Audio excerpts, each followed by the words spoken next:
Good evening. It is a rare man whose past does not return to haunt him.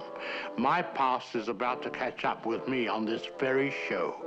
If you are interested in watching, you will be treated to a macabre succession of murders, mysteries, and crimes of passion.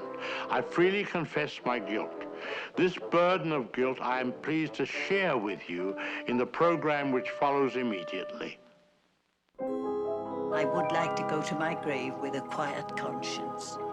Find him for me, Madame Blanche, and I'll pay you $10,000. How many of them were there? 2, a man and a woman. What do we have to do for the money? Find one man. What's his name? Nobody knows. Where is he? Nobody knows. You know, when I was a little kid, you always made me feel like I was something evil. Look at me now. As long as you've got Victor Constantine, we can't touch you, so you might as well put that thing away. Your husband tried to kill me, and you were in on it, weren't you? I'm gonna track this guy down. And then what? This Shoebridge son, where do I look for him? Try the Barlow Creek Cemetery. Never liked them multiple funerals. Did you find Walter? Where? Apparently, they're on the trail of some spook named Eddie Shoebridge. Through psychic means, of course. Can you think of any reason why anyone would be sniffing around in your life after all these years? Can't think of any reason at all. Why? He's after us. What were you planning to do about him, dear? We'll have to eliminate these two ourselves. I can't. You must. Mr. Adamson? May I be of some help to you, madam?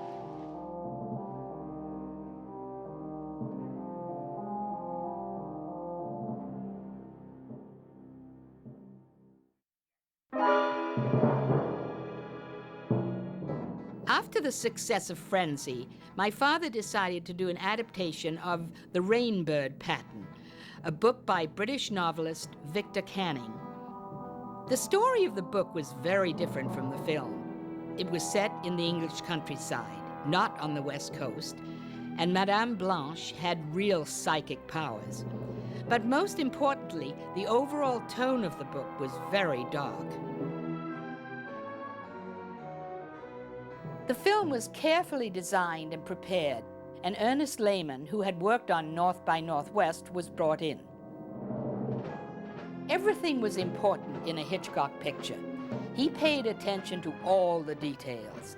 That's why he liked to work with the same people on his films. I think we're going to have to jump up to him up there. I was the assistant director to Alfred Hitchcock on Family Plot. Hitchcock in the past had only worked with 1 or 2 assistant directors that he was very familiar with.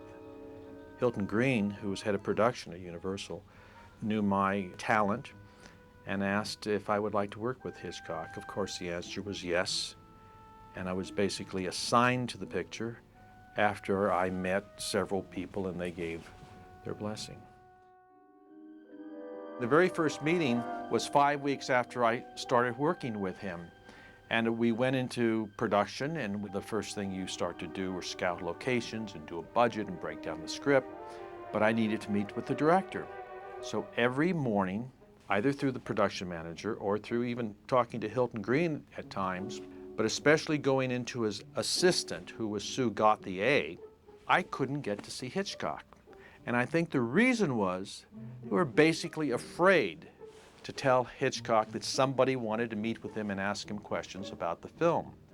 Also, they were concerned that I was a very young assistant director and that he might rebuke that.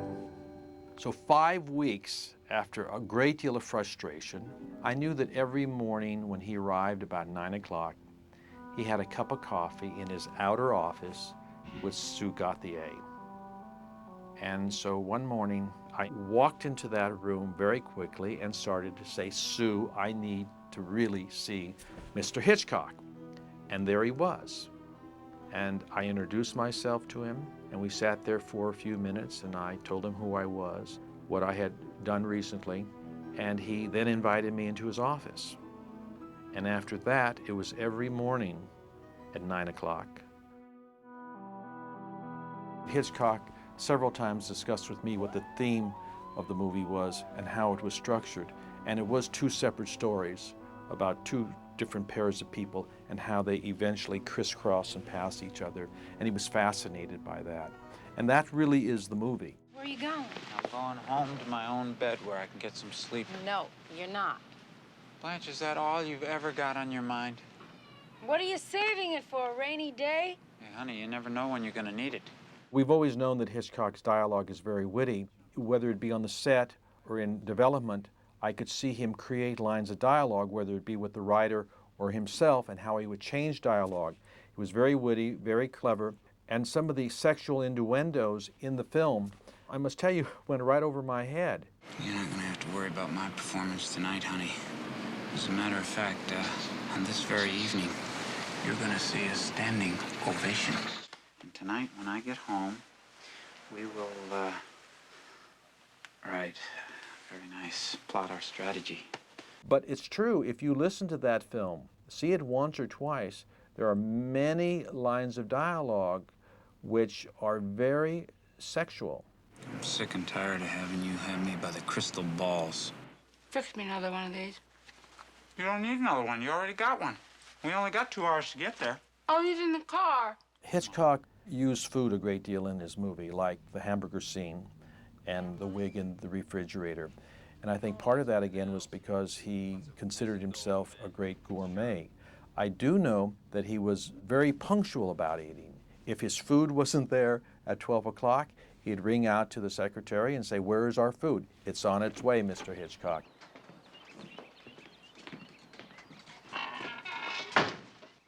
I'd like to think that Hitchcock was somewhat of a religious person. From time to time, he would talk to me about religion, but he liked to poke fun at religion a little bit. And you'll see that in Family Plot, with the scene with the priest and the children in the diner, and the kidnapping of the priest in the church in front of a full audience that doesn't do too much about it. The original title was Deceit, and I believe Ernie Lehman gave that title, but it was always a temporary title, he told me. Eventually it was Family Plot, and I believe the studio even had suggestions. But Hitchcock had long liked single words for titles. Notorious, Psycho, Frenzy all had single word titles. Family Plot was 2 words, and he really didn't care for it, but he could never come up, nor could the studio come up with a single title. Deceit, being the original title of the screenplay, didn't work for him.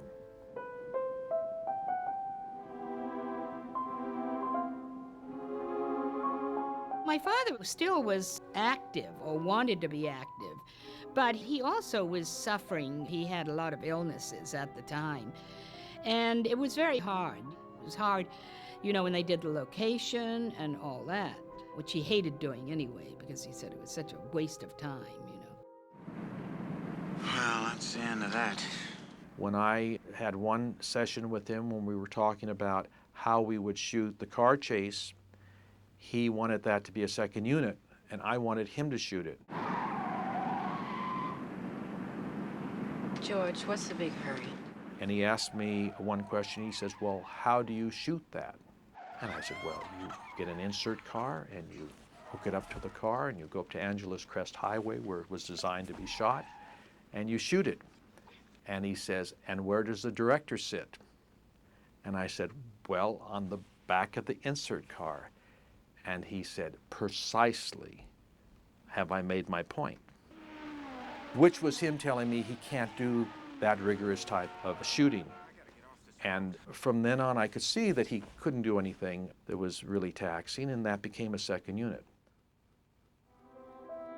My mother also had been ill. She had had cancer, which she was recovered, but then she'd had a stroke, too.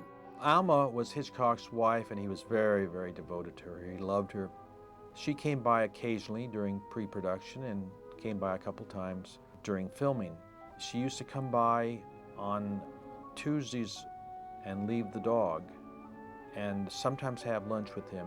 She was very much a part of him, and she was very much a part of selecting projects and for him, and he would always consult with her on the pictures. Never outwardly on the set would she ever say anything, but I know behind the scenes she was very involved.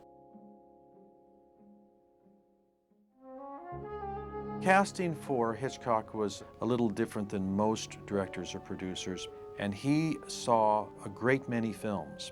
And Bill Batliner, who was head of feature casting at Universal Studios, would bring in films for Hitchcock to see in his private projection room.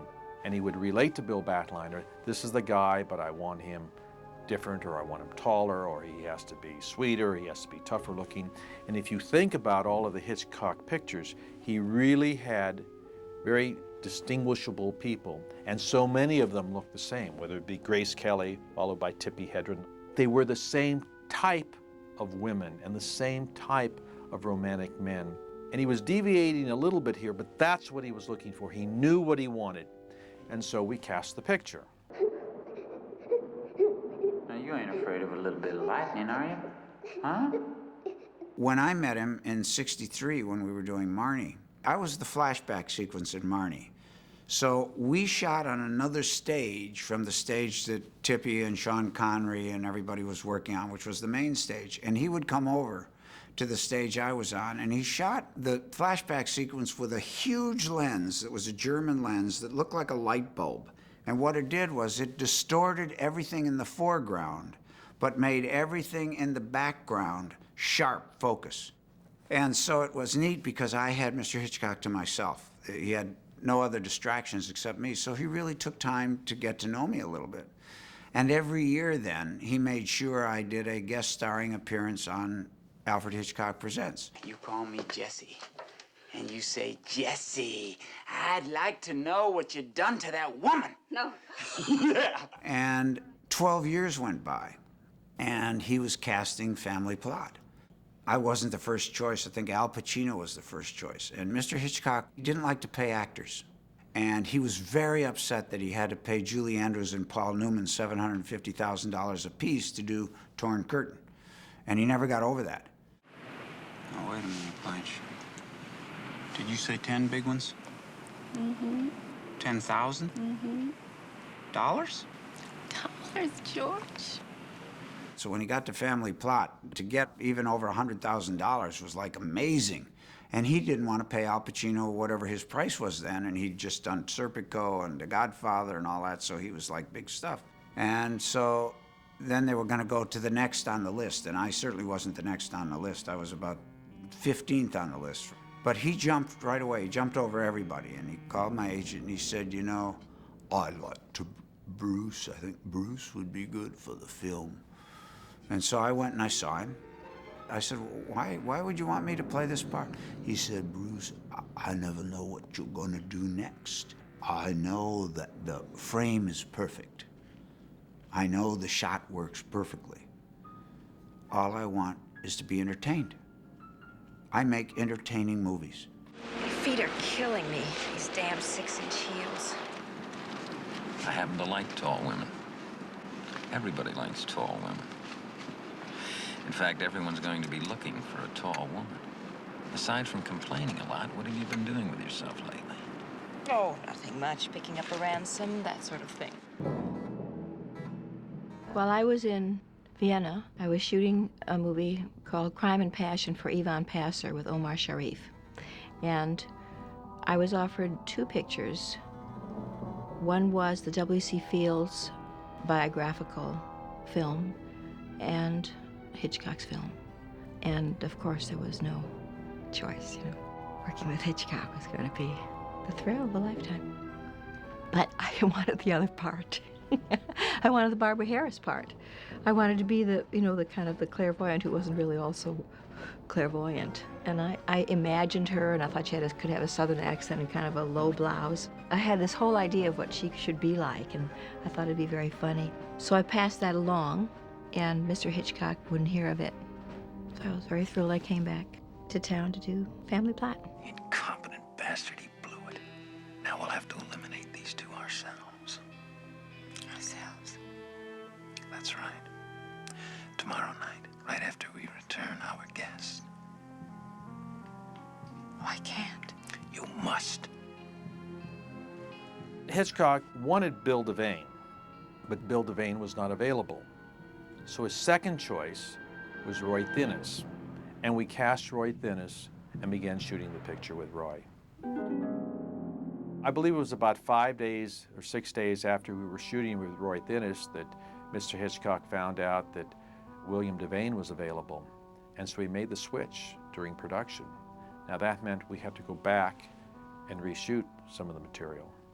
I think it's always horrible when any actor is dismissed or fired. I think it's worse when you're not fired for any particular reason other than you were the second choice and the first choice is now available. I believe it was that very same evening when Hitchcock was having dinner at Jack's restaurant in San Francisco that Roy Thinnes walked up to his table and said something to the fact that you dismissed me, or why did you dismiss me, or you did wrong. And he just stared him down. And Hitchcock was speechless and in a very difficult situation and didn't like being there. And they just looked at each other for a long while, and then eventually Roy Thinnes left.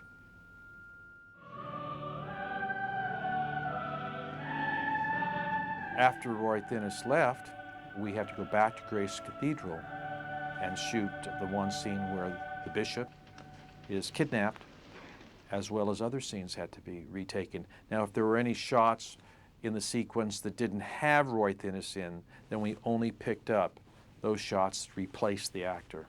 We didn't necessarily shoot the entire scene over. There's some shots with Roy in the picture. Some of the longer shots in San Francisco, actually, after that church sequence, when they're dragging the body out to put him in the car, that's all Roy. I think I worked about 6 weeks on it out of a 10-week shoot. It was quite an experience because basically you went to work at 9 o'clock in the morning and you went home at 5, like you were working at a bank. The trees are swaying and the branches part, but there's no one there. I see shadows falling. The air is getting cold. The brightness dims. Goodbye, Henry. Goodbye. Hitch loved Barbara Harris. He just loved her and would tell all these wonderful stories with her, you know. So I would sit around and hear all these wonderful stories. You never heard him tell the same story twice. The nice thing was that he understood the parent-child relationship, director to actor.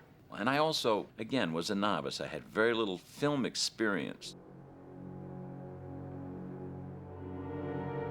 One of the things he did at the very last minute, which was quite unusual for Hitchcock, was to really take away the set that it was originally designed in, or the period and location. Hitchcock had been famous for traveling the world and really opening up locations in filmmaking. And he said to me, I want to take away anything that said Northern California. I don't want any names on police cars. I don't want names on badges.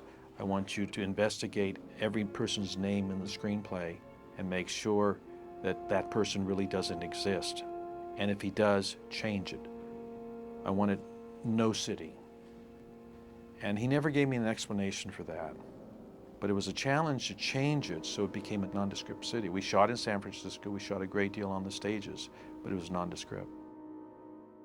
The first day, I was supposed to meet Mr. Hitchcock up in his office and show him the costumes for the film.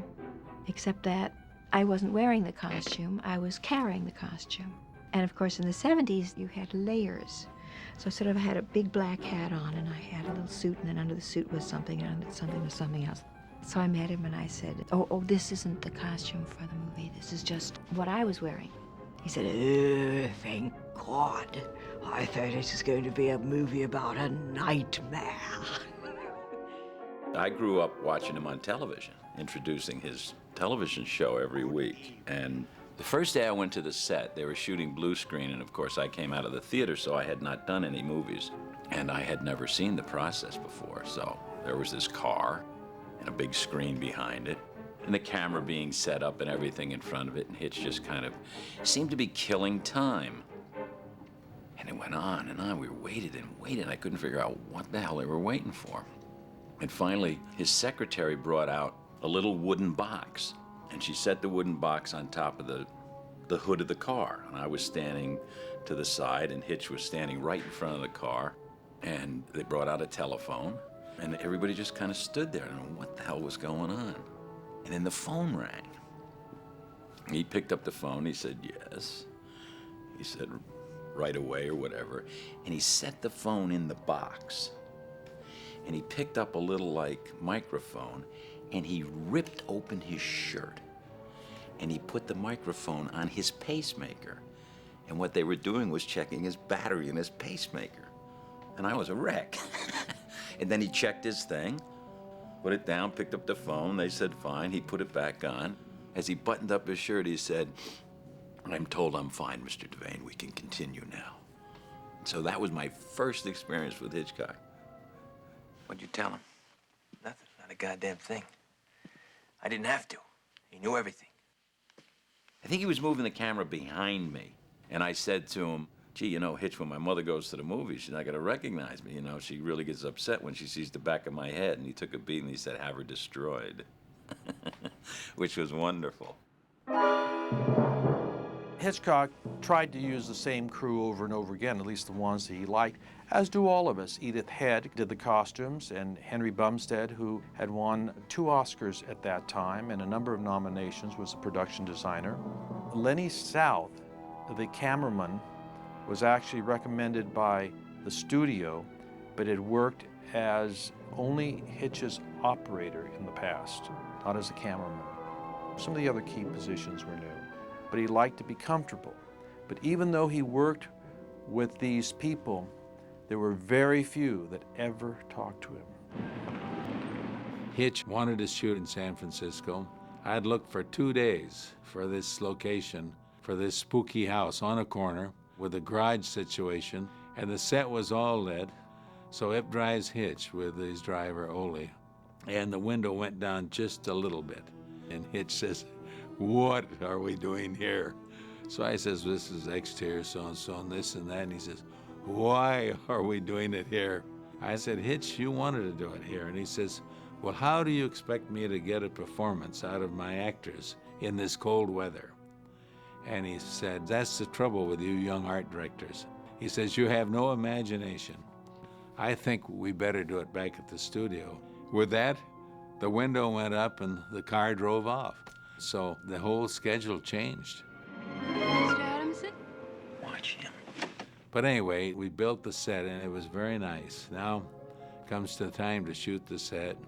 Hitch always drove right on the stage with his car, took 6 or 7 steps to his chair, and now he says, this is more like it. This is nice. He says, well, do you like it? He says, it's beautiful. So I said, well, then everything's okay. He says, fine. Well, I never stay with the company. And once Hitch says it's okay, or any director, I'm off because I'm working ahead of the company. And I'd taken about 10 steps, and Hitch says, Bummy, my friends in San Francisco tell me that of all the corners in San Francisco, you picked the coldest. How did you manage? So what could I say? I just said, well, it wasn't easy, Hitch. You bestowed upon your dear mother and father all the care, all the attention, patience, and comfort that they needed in the sunset of their lives. And those of us who are left behind to grieve for you, Joseph. Hitch always had 2 or 3 things he was very adamant about. In Family Pod, he was very adamant about that high shot in the cemetery.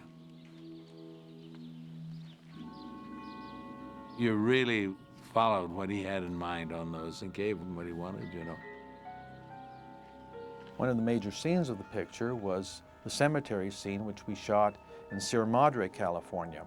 And of course, all of the tombstones that you read on screen, you have to supply.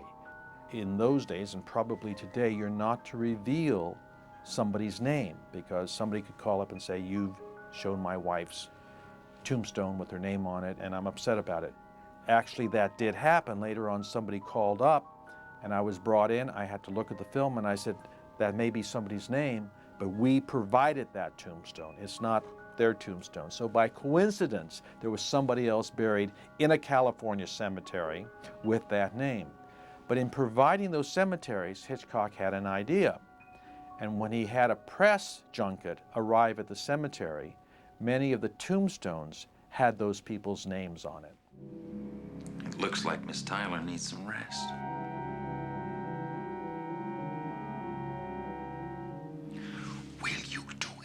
say. I had never heard that Mr. Hitchcock drew everything and then shot it. And you have to remember that I was from the 70s, where at that particular point in the history of film, people were throwing up a lot in films. And they were sweating and drooling and improvising and walking off camera, and if things were blurry, that was okay, and they were using a lot of zooms. So his style was very different from what I was used to.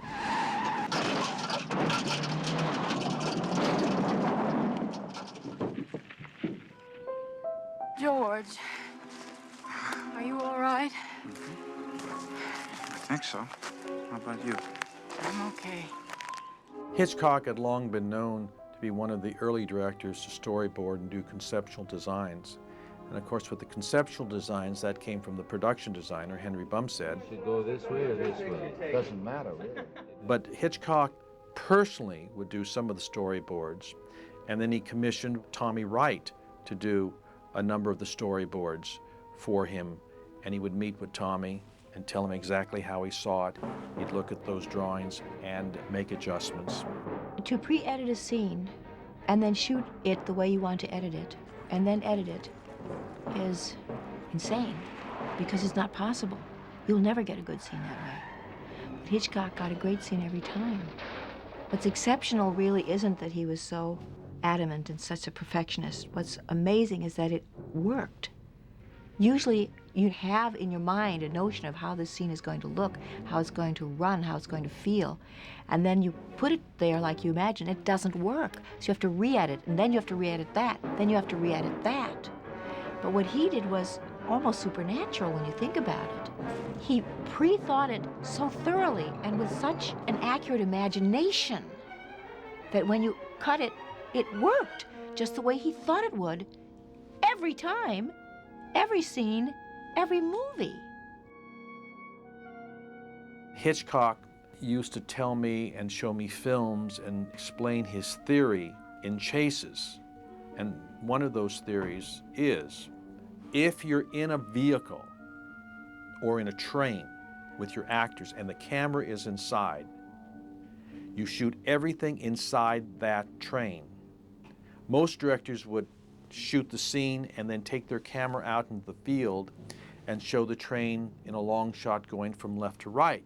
But once you're in the car, you must stay in the car. He said, Bruce, he says, you know what, make this scene work? And I didn't know. So he had to explain to me. He says, well, what I do is I do close-ups of you and Barbara, and I do the car's point of view of the road. And I never show you the car.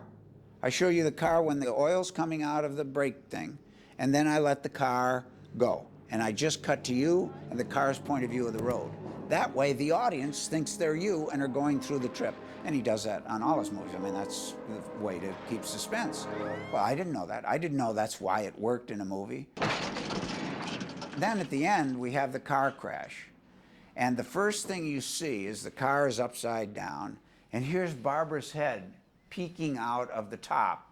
And then she's going to try to get out of the car. She starts climbing out, and her foot is on my face because the car's upside down like that. Well, that's just, you know, Hitchcock said women always walk on men. They walk all over them, so why not, you know. And then I come underneath the car with my head out that way, and he said, now, Bruce, you be a worm and she'll be a bird. Well, that's inventive. When I first met him, he said, William Powell. I don't know if I could play on that scale anyway, but I wasn't quite sure what he meant. I knew he wanted it kind of light, but that's all he said to me was William Powell.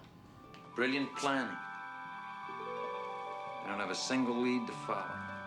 And about 3 weeks into it, at lunch one day, I said to him, you know, Hitch, I assume I'm doing what you want, otherwise you would tell me. And he said, of course. That was it. Didn't say anything else. And when we were shooting, he would say cat's feet. And you learn that cat's feet means pause. You're taking too much time, pick it up. I have a scene where I say something like Merry Christmas. And I said, Merry Chris, cut. I said, Hitch, what are you doing? I have to say Merry Christmas? No, Bruce, because when you say the must, I'm going to be over here. So we don't need to shoot it now. So when I tell directors that on Family Plot, we only shot 110,000 feet of film, period, and printed 55,000. That's a 2-to-1 ratio on a 2-hour and 20-minute movie. Arthur Adamson, what can I do for you, gentlemen?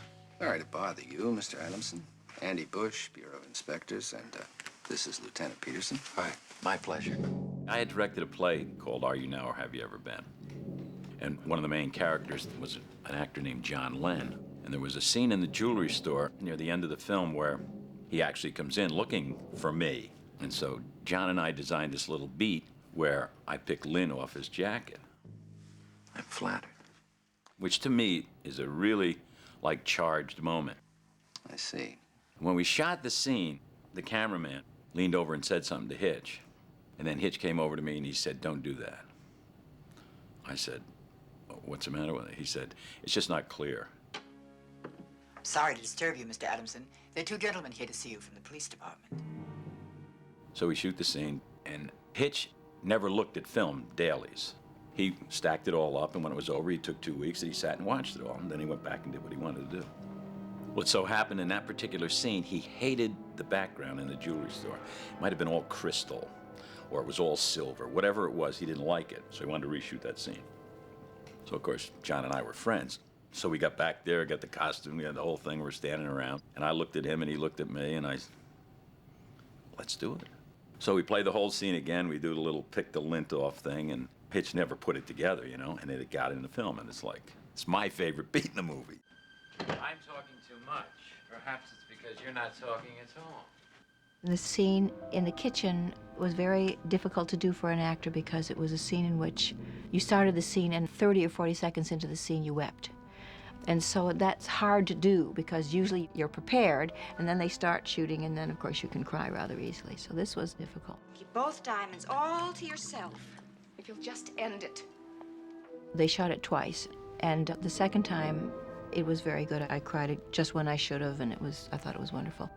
But he printed only the first one and I went to find him and he was sitting sort of near the kitchen, turned away from the camera. And I said, "Mr. Hitchcock, please, I was so much better in the second take. I really wept when I should." And he said, "All right, yes, print the second one as well." Yeah, that's fine. And then when I saw the movie, of course, you never see the scene. You only hear the scene. It's Brewster listening to the people in the kitchen and you never see it. So that explained it. He loved the risque.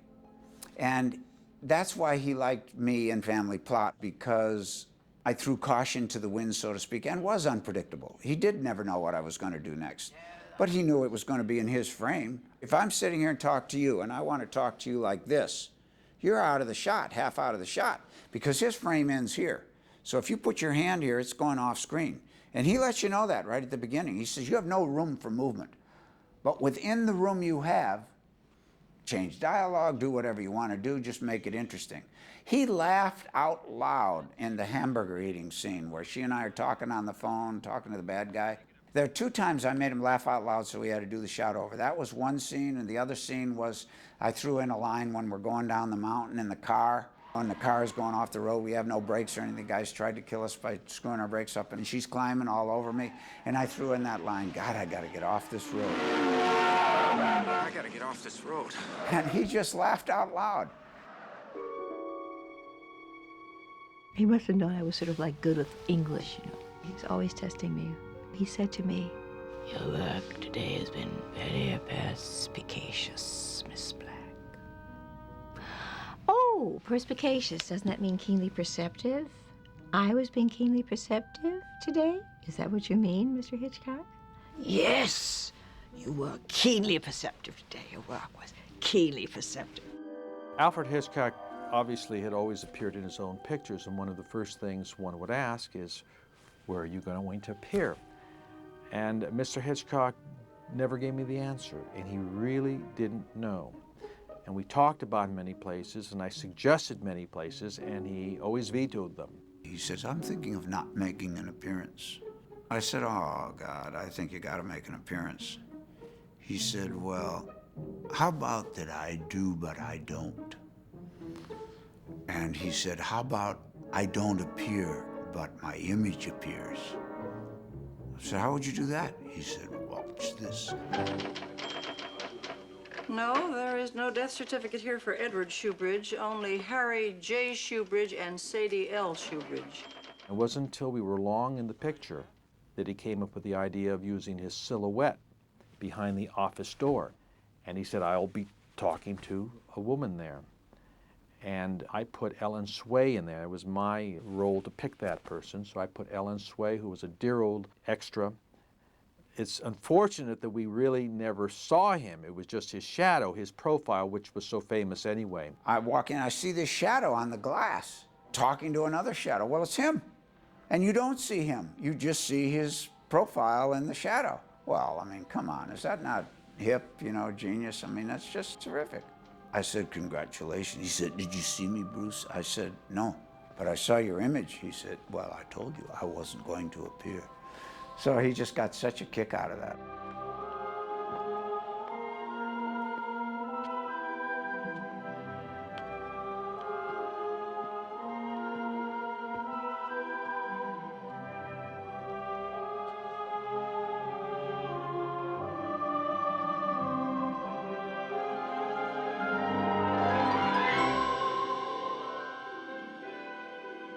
Blanche, you did it! You are psychic! Hitchcock was not planning the family plot was going to be his last picture, but the last scene of the picture on the staircase where Barbara Harris turns to the audience and winks is something very unusual for Hitchcock because it pulls us out of the movie and has the actors focus on you, the audience, out there in the dark. I thought it was fantastic when I saw it. It was just so great. And Barbara did it great, you know, because she was cute in the movie. She's really very talented girl. I leaned to Hitch after that. I said, you know what, Hitch? You should go up at the top of the stairs. Barbara should look at the diamond. You should pan over on the stairway, and you should start down the stairway, not Barbara, you. And you should wink in the lens. He thought about it for a long time, maybe 15 minutes. And then he said no. Had the world known that was going to be his last piece of film, it would have been so fantastic.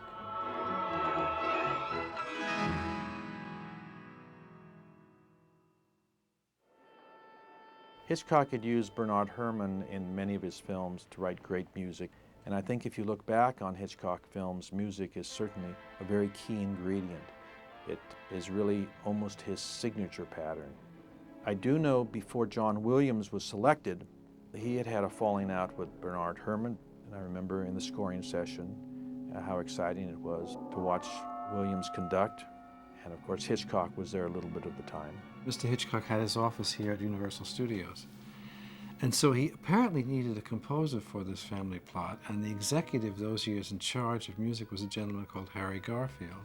So it was Harry Garfield who recommended me as a newcomer, just having done Jaws, a very successful film, to Mr. Hitchcock. And I went to see him at his office, and we had lunch and had a chat, and I left, not knowing if he would engage me to do this or not. And then I got a call from Mr. Garfield the next day and said, Hitchcock, yes, he would like you to do this score.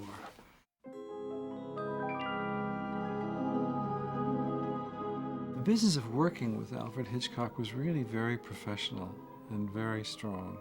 We had a few meetings as I was writing the music. He didn't ask to hear any of it. I would tell him what I was doing, this or that scene, and we would talk about that. And then the conversation might change to Edward Elgar or some other musical interest of his, you know?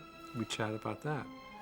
So on the one hand, it was very professional and very specific. On the other hand, quite very easy and congenial and so on. I don't know what's come over me tonight. I'm tingling all over. I told you about danger, didn't I? First, it makes you sick. Then when you get through it, it makes you very, very loving. He told me a story about, having nothing to do with Bernard Herrmann, some other composer, I don't know, on a film that he made about a murder. And he instructed the composer to make the music light. So he said he went to London to record the music, and this composer had every double bass and bassoon and timpani and every instrument in the city of London capable of making an ominous, lugubrious sound. Just the opposite of what he wanted. So I said to him, Mr. Hitchcock, seems like for a murder that's very appropriate. Look, put that thing away. And I always quote him because I remember his words exactly. He said, Mr. Williams, murder can be fun. So he had this idea of irony and many sides to the prism of what one sees. Where'd you put the diamond, dear? Where everyone can see it. You didn't. I did. Are you going to tell me where? You'll have to torture me first. Oh, I intend to. In a few minutes. The specific details of the music in that movie was with the use of the voices having to do with his psychic. I feel a holding back. What's the trouble, Henry? And he did have an idea of having voices. He said, you know, it should be like impressionistic with women's voices. And also his ideas about music were very closely linked to a very methodical editorial process. The precision of the editing reflected the precision of the shooting. I can tell you one little anecdote also about a scene in the film where we didn't have a disagreement about where the music should play, but a discussion.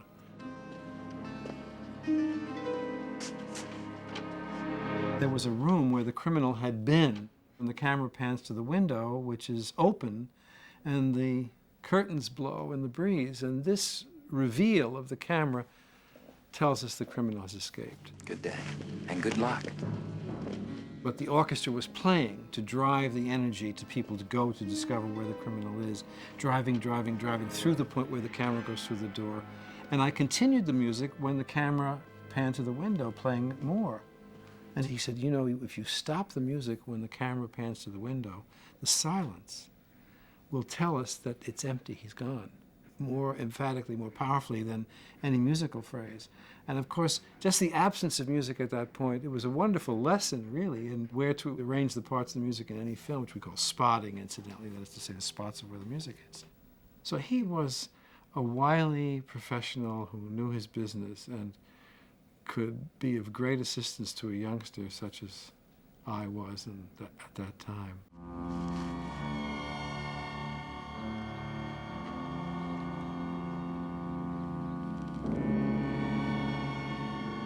I do think it's true that Hitchcock, his own sensibility and his own belief in music and trust in it, made a great impact on audiences. Some of my earliest influences and earliest strong impressions were from the Hitchcock-Herman collaboration. I mean, obviously, Bernard Herrmann's music was very striking and very strong, but Hitchcock was the director who placed his faith in that.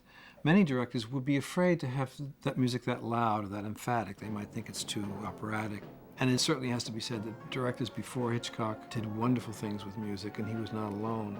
But there is something at the core of his faith and trust and belief in music as a character in the film Métier was uniquely strong and high, and that I think every composer that worked for him benefited from that. I should say in the contemporary scene, Steven Spielberg is similar in that his films need a lot of music. And Mr. Spielberg is very happy about relying on music and is not disturbed by the disruption of a sense of reality that the presence of music might cause.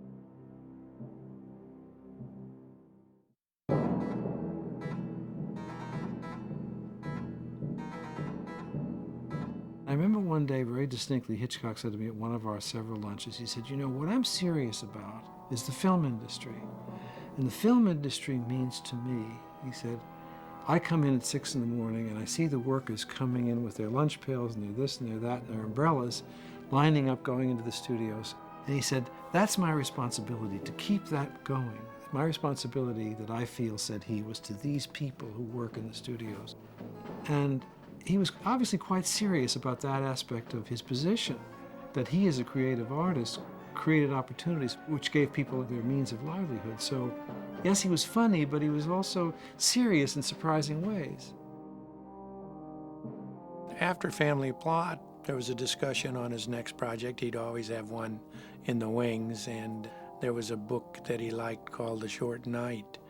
And I got involved in that much more than I had in the last few pictures of his. He was all set to go on the project, and it was going to be a great project, but I was very disappointed that he couldn't go on.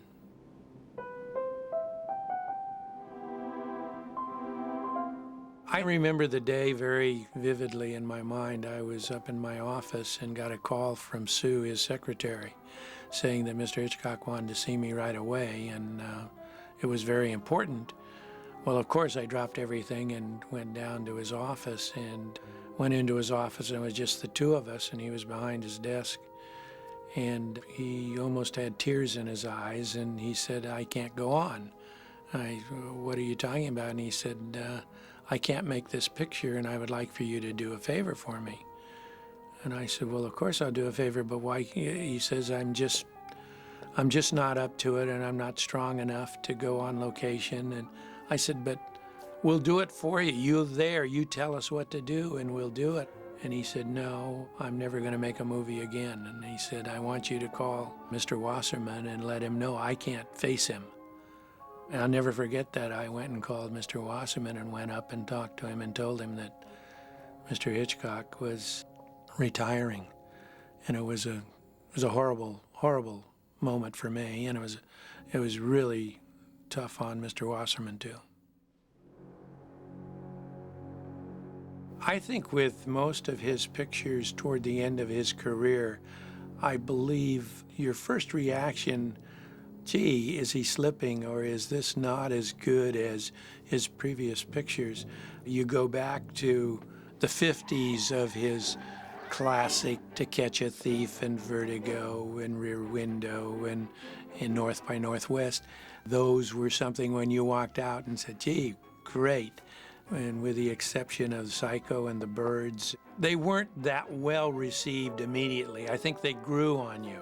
And I think Family Plot was one of those pictures where you come out and, yeah, it's okay. And then you start thinking about it, thinking, gee, it did have this. And then you go back and see it a second time, and you start getting the Hitchcock elements that didn't jump out at you the first time you saw it. So how did it go? She's hooked, waiting to be pulled in.